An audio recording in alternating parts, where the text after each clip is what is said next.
दोस्तों, आज से करोड़ों साल पहले हमारी पृथ्वी पर बहुत बड़े बड़े और खतरनाक जानवर पाए जाते थे। चाहे वो जमीन पर हो या पानी के अंदर, उनका शरीर बेहद ही विशाल होता था। जी हाँ दोस्तों, आज हम बात करने वाले हैं बेहद ही खतरनाक और दानव के जैसे विशालकाय जानवर डायनासोर के बारे में। आखिर डायनासोर का अंत कैसे हुआ? क्या अब भी डायनासोर जिंदा है? आज जानेंगे इन सभी सवालों के बारे में, तो बने रहिएगा वीडियो के अंत तक। दोस्तों, डायनासोर आज से 243 मिलियन साल पहले ट्रायसिक काल में जन्म लिया और क्रिटेशियस काल, जो कि आज से 66 मिलियन साल पहले खत्म हुआ था, उसके अंत तक अस्तित्व में रहे। डायनासोरों ने हमारी पृथ्वी पर 16 करोड़ सालों तक राज किया। डायनासोर रेप्टाइल्स या रेंगने वाले जीव जंतुओं के प्रजाति से बिलोंग करते थे। डायनासोर शब्द का प्रयोग सबसे पहले सन 1842 में सर रिचर्ड वोन के द्वारा किया गया था, जिसका शाब्दिक अर्थ होता है एक भयानक छिपकली। आज से करोड़ों साल पहले इन्हीं विशालकाय और दैत्याकार जैसे जानवरों का बोलबाला था। उस समय डायनासोर हर महाद्वीप पर 1500 से अधिक प्रजातियों संग निवास करते थे। लेकिन 66 मिलियन साल पहले कुछ ऐसा हुआ जिससे डायनासोर का अंत हो गया।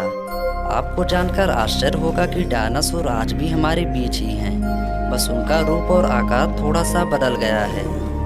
रिवर्स जेनेटिक इंजीनियरिंग और जीवाश्म विज्ञान दोनों यही दर्शाते हैं कि आज के पक्षी आधुनिक पंख वाले डायनासोर ही हैं। अधिकतर जीवाश्म विज्ञानी यही मानते हैं कि वर्तमान पक्षी डायनासोर की वंशज है। लेकिन क्या डायनासोर की विशाल प्रजाति आज भी जिंदा हो सकती है? सबसे पहले हम बात करते हैं कि 66 मिलियन साल पहले, जब इस पृथ्वी पर मनुष्य जाति का उदय भी नहीं हुआ था, तब उन विशालकाय जीवों के साथ ऐसा क्या हुआ होगा कि उनका इस धरती से अस्तित्व ही मिट गया। तो चलिए इस घटना को बताते हैं। आज से 68 मिलियन साल पहले पृथ्वी पर सब कुछ सामान्य था। हमेशा की तरह ही सुबह और शाम हो रही थी। प्रकृति अपनी सुंदरता की चरम रूप पर थी। डायनासोर की अन्य प्रजातियां अपनी हंसी खुशी जिंदगी बिता रही थी। इस बात से बेफिक्र कि अंतरिक्ष से काल उनकी तरफ आ रहा था। उस समय विशालकाय एस्ट्रोनॉइड अंतरिक्ष से 20 किलोमीटर प्रति सेकंड की गति से आगे बढ़ रहा था। आज से 66 मिलियन साल पहले 2 ट्रिलियन टन वजनी और 15 किलोमीटर व्यास वाला वो एस्ट्रोनॉइड पृथ्वी के बिल्कुल करीब पहुंच गया। कुछ ही समय में वह एस्ट्रोनॉइड पृथ्वी के वातावरण में प्रवेश कर गया। पृथ्वी की वातावरण में प्रवेश करने के कारण ये एस्ट्रोनॉइड पृथ्वी के वायुमंडलीय फोर्स के कारण आग का गोला बन गया। उसे देखकर ऐसा लग रहा था कि जैसे कि कोई दूसरी गैलेक्सी का सूरज हमारे पृथ्वी पर उतर आया हो। एस्ट्रोनॉइड का पृथ्वी की सरफेस पर पहुंचते पहुंचते वायुमंडलीय फोर्स के कारण इसका डायमीटर 10 किलोमीटर तक रह गया। कुछ ही पलों में धड़कता हुआ ये आग का गोला पृथ्वी की सरफेस से टकरा गया। जैसे ही एस्ट्रोनॉइड पृथ्वी की सरफेस से टकराया, उस स्थान से 300,000 क्यूबिक किलोमीटर अर्थ क्रस्ट तेजी से उछलकर स्पेस की ओर चला गया। इधर जमीन पर टक्कर की वजह से महाविस्फोट की स्थिति पैदा हो गई। ये टक्कर इतनी भयानक थी कि इसके 800 किलोमीटर दायरे में तापमान 3000 डिग्री सेल्सियस तक पहुंच गया और 800 किलोमीटर के वृत्ताकार घेरे में आने वाला प्रत्येक जीव उससे निकलने वाले रेडिएशन तथा गर्मी की वजह से तुरंत ही मर गए। ये टक्कर जापान के हिरोशिमा और नागासाकी के हुए विस्फोट से अरबों गुना ज्यादा शक्तिशाली थी। इस महाभयानक टक्कर के बाद उस जगह से दूर पर एक भयंकर गुंबार उठा। ये गुंबार इतना खतरनाक था कि इसने कुछ ही समय में पृथ्वी को धूल के बादलों से ढक दिया। इस धूल के बादलों की परत इतनी मोटी थी कि इसको पार करके सूरज की रोशनी भी नहीं पहुंच पा रही थी। लेकिन ये तो बस शुरुआत थी। महाविनाश तो आने वाले कुछ सालों में था। एस्ट्रोनॉइड को पृथ्वी से टकराने पर उसके सेंटर में एक भयानक कंपन उत्पन्न हुआ। कुछ ही पलों में इस कंपन ने उच्च तीव्रता वाले भूकंप का रूप ले लिया। इस भूकंप की वजह से समुद्र के इलाकों में उठने वाली ऊंची ऊंची सुनामी लहरों ने पृथ्वी पर जल तांडव करना शुरू किया। इस महाभयानक टक्कर के बाद आसमान से फिर और एक आफत बरसने लगी, क्योंकि टक्कर के समय पृथ्वी के जो हिस्से स्पेस में गए थे वो वापस पृथ्वी पर आग के गोले की तरह बरसने लगे और दोबारा से एक महाभयानक लीला की शुरुआत हुई। पृथ्वी पृथ्वी के ऊपर से बादलों की परत न हटने की वजह से तापमान भी 150 डिग्री सेल्सियस तक पहुंच गया। सूर्य की रोशनी धरती पर न पहुंचने की वजह से पृथ्वी की सारे पेड़ पौधे सूख गए। ऐसे में शाकाहारी डायनासोर तथा अन्य शाकाहारी प्रजातियों ने दम तोड़ दिया।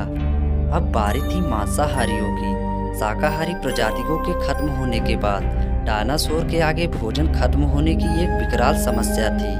उससे निजात पाने के लिए डायनासोर के एक समूह ने दूसरे समूह पर हमला करना शुरू कर दिया। जो ज़्यादा ताकतवर होता वो दूसरे को मारकर खा जाता। कुछ सालों बाद डायनासोर की 70 से 80% प्रजातियां खाने तथा पीने के अभाव के कारण विलुप्त हो गई।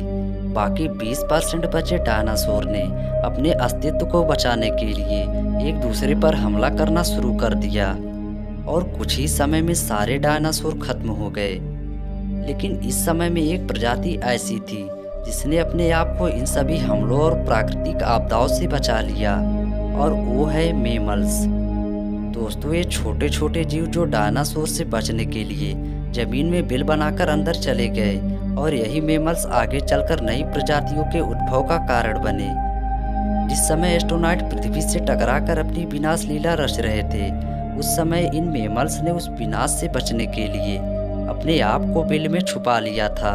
धीरे धीरे इसी पृथ्वी पर खाने की कमी होती गई। जो कोई भी चीज मिलता था इन मेमल्स ने खाना शुरू कर दिया। जैसे जैसे समय बीतता गया, पृथ्वी के ऊपर से बादलों की परत हटती गई। एक बार फिर से सूरज की रोशनी ने धरती को स्पर्श किया, और एक बार फिर से बसंत ऋतु आई, और फिर एक बार से प्रकृति ने अपना सुंदरतम रूप दिखाया। धीरे धीरे चारों तरफ हरियाली हो गई और पहले जैसा सब हो गया। बस कमी थी विशालकाय जीवों की। लेकिन अब ये वक्त था नई जातियों के पनपने का। जिन मेमल्स ने अपने आप को इस त्रासदी से बचा लिया था, अब आने वाले समय में वे एक भविष्य की रचना करने वाले थे। जैसे जैसे समय बीतता गया, विभिन्न प्रजाति अपना विकास करते गए, और इसी समय चक्र में एक नई जाति ने जन्म लिया जो आज भी इसी पृथ्वी पर राज कर रही है। कुछ विद्वान डायनासोर के अंत का कारण उल्का पिंड न मानकर बड़े पैमाने पर लावा के विस्फोट को मानते हैं। डायनासोर के अंत वाली उल्का पिंड की थ्योरी डायनासोर के साक्ष्यों और जीवाश्म से लेकर दी गई है। ये थ्योरी उसी तरह से सर्वमान्य थ्योरी है जिस तरह से ब्रह्मांड का निर्माण बिग बैंग थ्योरी से हुआ मानते हैं। लेकिन किसे पता बिग बैंग थ्योरी सही भी है या नहीं। खैर, ये चर्चा का विषय है जिस पर हम आने वाले वीडियो में चर्चा अवश्य करेंगे। लेकिन इस वीडियो को देखने के बाद एक सवाल आपके मन में जरूर आ रहा होगा कि क्या उन विशालकाय डायनासोर की प्रजाति अब भी जिंदा हो सकती है। तो इस सवाल का जवाब है हाँ। आज भले ही साइंस ने इतनी तरक्की कर ली है, स्पेस के क्षेत्र में नए नए इतिहास रच रहा है, लेकिन एक कड़वी हकीकत यह भी है कि आज भी हम अपने पृथ्वी को पूरी तरीके से नहीं जान पाए हैं। आज भी हमारी पृथ्वी पर सैकड़ों हजारों स्थान हैं जो इंसानों की पहुंच से कोसों दूर हैं। कुछ तो ऐसे रहस्यमय स्थान हैं जिसके बारे में साइंस जानता तक भी नहीं है। ऐसा भी हो सकता है कि डायनासोर की विशालकाय प्रजाति अब भी उन रहस्यमय स्थानों पर विचरण कर रही है, क्योंकि इतिहास गवाह है कि साइंस ने बहुत से विशालकाय प्रजाति को विलुप्त घोषित कर दिया था। लेकिन वो प्रजातियां देर से सही लेकिन लोगों के सामने आई। अफ्रीका के विशाल घने जंगलों में रहने वाले आदिवासियों ने समय समय पर उन जंगलों के डायनासोर की तरह दिखने वाले विशालकाय जानवर को देखने का दावा किया है। ऐसा भी हो सकता है कि किसी आइलैंड या घने जंगलों में विशाल डायनासोर का बच्चा उछल कूद कर रहा हो। कुछ लोग तो कहते हैं कि मात्र यह कल्पनाएं हैं, लेकिन आज से कुछ साल पहले ब्लैक होल भी एक कल्पना थी। वीडियो यहीं पर समाप्त होती है। आशा करता हूँ कि जानकारी आपको ज़रूर पसंद आई होगी। यदि हमारी वीडियो पसंद आई हो तो वीडियो को लाइक कर चैनल को सब्सक्राइब जरूर करें। तब तक के लिए धन्यवाद।